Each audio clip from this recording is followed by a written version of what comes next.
Hello all and welcome to random thoughts with Aniket Barve. So खबर है America से that a politician named Buddy Carter from the Republican Party has introduced a bill in the lower house of US to totally do away with income tax and bring in a flat 30% sales tax on all the Americans. Referred to as the Fair Tax Bill, the main object is to provide fairness and equal economic opportunity by doing away with income tax and also the department, which is Internal Revenue Services, and bring in a sales tax of 30% flat. This bill has invited criticism on the ground that this so-called fair tax will be in a way unfair to the lower income groups or the middle class average American taxpayers. Bringing in a flat 30% will be against the set principle of taxation, which is progressive system of higher the income, higher the tax. Very insightful post by Mr. Andy Bubb in this regard reveals the political scenario behind this decision as well.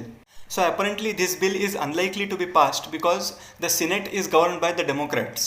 But it is also pertinent to note that the Democrats have won this election by a wafer-thin majority of 51% to 49%. So if Republicans assume power in the upcoming elections, we may see some more serious discussion on and around this issue. Coming to India on this background, a similar recommendation was made by Shri Anil Bokil, who is the founder of flagship program of Artha Kranti, that income tax act in India should be abolished and a transaction tax of 2% per banking transaction should be imposed. ये वही सज्जन है who is believed to have given recommendation of demonetization to the current prime minister. इस सज्जन को क्या तकलीफ है भाई?